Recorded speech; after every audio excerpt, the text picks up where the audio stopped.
दैवावर विसंबला तो संपला. एका सरोवरात 3 मोठे मासे राहत होते. त्या सरोवरात शेवाळं, बारीक मासे असं खायला भरपूर असल्यानं ते मासे चांगले धष्टपुष्ट झाले होते. एकदा मासेमारी करणारे कोळी त्या सरोवराकाठी आले. त्यांनी या धष्टपुष्ट माशांना पाहिलं. ते एकमेकात बोलू लागले, अरे ते बघ, मासे भले मोठे आहेत की. उद्याच्याला जाळं लावूया आणि पकडूया ते ना.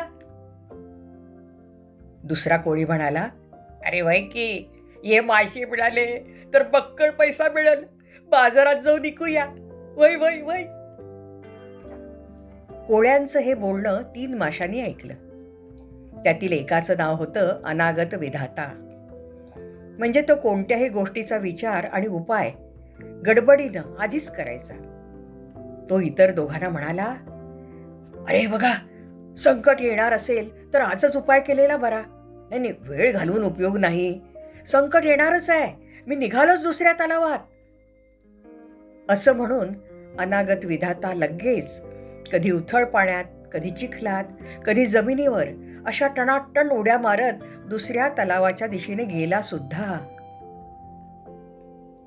दुसरा मासा होता प्रत्युत्पन्नमती, म्हणजे चटकन विचार करून कृती करणारा.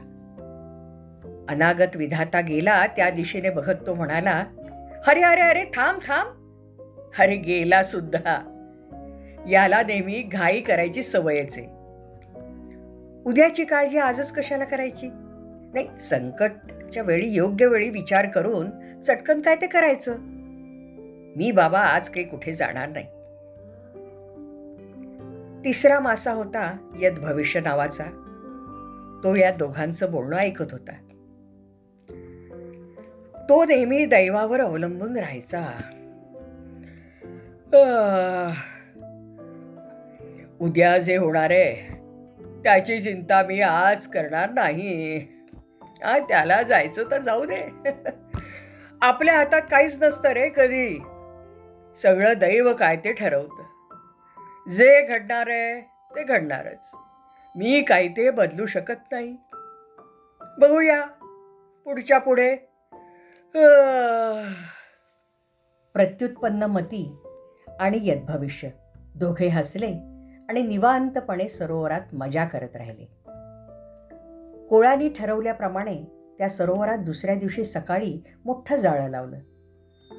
त्यात इतर बारीक सारीक माशांबरोबर प्रत्युत्पन्नमती आणि यद्भविष्य हे दोघे सुद्धा अडकले. भरपूर मासे जाळ्यात अडकल्यावर कोळ्यांनी जाळं पाण्याबाहेर ओढलं आणि जाळ्यात अडकलेले मासे ते जवळच्या टोपलीत टाकू लागले. सगळे मासे तडफडत होते. परंतु जाळ्यात अडकल्यावरच प्रत्युत्पन्नमतीने लगेच विचार केला होता. तो न तडफडता जाळ्यात मेल्यासारखा पडून राहिला होता. एका कोळ्याने त्याला हातात उचललं. अरे, ह्यो मासा लई मोठा आहे. खरं मेलाय की आधीच थियो? कसल्या रोगाने मेला कोणाला ठावं? फेकतो पाण्यात, नको हा. असं म्हणून त्या कोळ्यानं प्रत्युत्पन्नमतीला पुन्हा पाण्यात फेकून दिलं. त्याबरोबर प्रत्युत्पन्नमती पोहत पोहत खोल पाण्यात गेला आणि पाण्यातील कपारीच्या मागे दडून बसला. त्यानं नावाप्रमाणे चटकन विचार केला आणि कृती केली होती, म्हणून तो वाचला.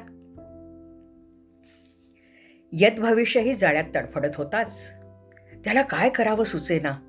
तो मोठ्याने ओरडला, अरे देवा, मी सापडलो जाळ्यात. आता मी तडफडत मरणार. मला काय करता येत नाही. माझ्या दैवातच असं मरण होतं. माझा श्वास अटकतोय. मी गुदमरलो. अरे अरे अरे. यद्भविष्य कृती न करता केवळ दैवावर अवलंबून राहिला आणि संपला. कोळ्यांनी त्याला विकून चांगला पैसा कमावला. अनागत विधात्यानं लगेच कृती केली आणि तो दुसऱ्या सरोवरात सुखाने राहिला. प्रत्युत्पन्नमतीनं संकटातून हुशारीने मार्ग काढला, लगेच कृती केली आणि तो त्याच सरोवरात आनंदाने पोहू लागला. यद्भविष्य मात्र बघू पुढचं पुढे असं म्हणत राहिला आणि केवळ दैवावर विसंबून संपला. मित्रांनो, विचार करा, आपल्याला कोण व्हायचंय? अनागत विधाता, प्रत्युत्पन्न मती की यद्भविष्य? आवडली कथा?